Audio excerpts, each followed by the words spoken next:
What's going on, everybody? Today we made our way to Dublin, Ohio to check out their art in public places. Now, if you haven't heard, there's over 60 pieces of art spread out throughout the city of Dublin. These, however, are only the coolest. My top 6, starting with number 1, Field of Corn with Osage orange trees. So once you park your car, this is the view that you get walking to the corn here in France Park. This project was commissioned in 1994, and the artist was Malcolm Cochran.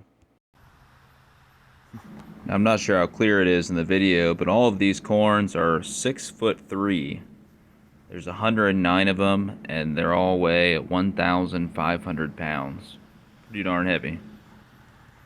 Some say the artwork serves as a memorial to rural landscapes, and some will say that it represents the death of agriculture.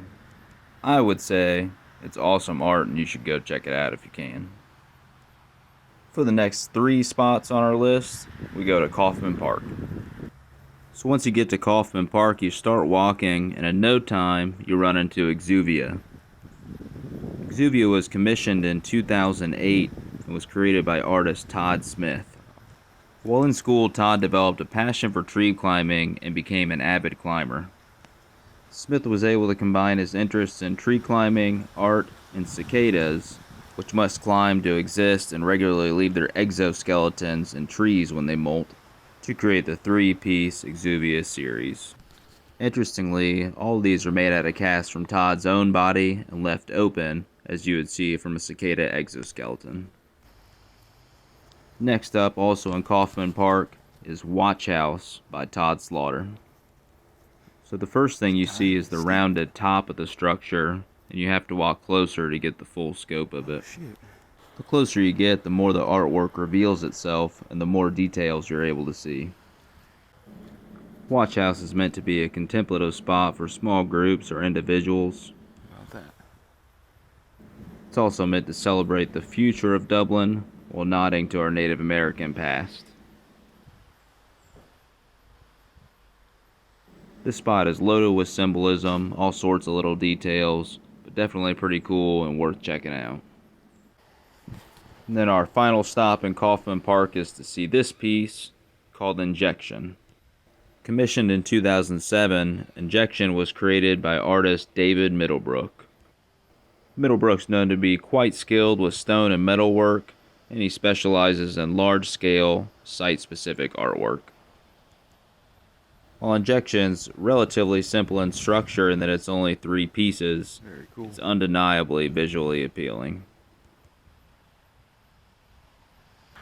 For number 5 on our list, we go to Thaddeus Kosciuszko Park to see Feather Point. Feather Point was commissioned in 2016 and created by artist Olga Ziemska, which hopefully I'm saying her name right. It is a 20-foot tall cast stainless steel sculpture, and it was patterned from trees on site there. I would also add that Olga said that she hoped that this would remind us of our connection with nature and how important that is, so something to keep in mind there as well. For our final destination, we go to Scioto Park. So last on our list, but possibly the coolest out of all of them, is Leather Lips by Ralph Helmick. Installed in 1990, Leather Lips was Dublin's first art in public places project. It's a 12-foot high portrait of the Wyandotte leader, and it's composed of limestone. Leather Lips, who was executed near Scioto Park in 1810, was said to be dignified, peaceful, and intelligent. They say that he gained the name Leather Lips because his word was as strong as leather. Pretty cool compliment.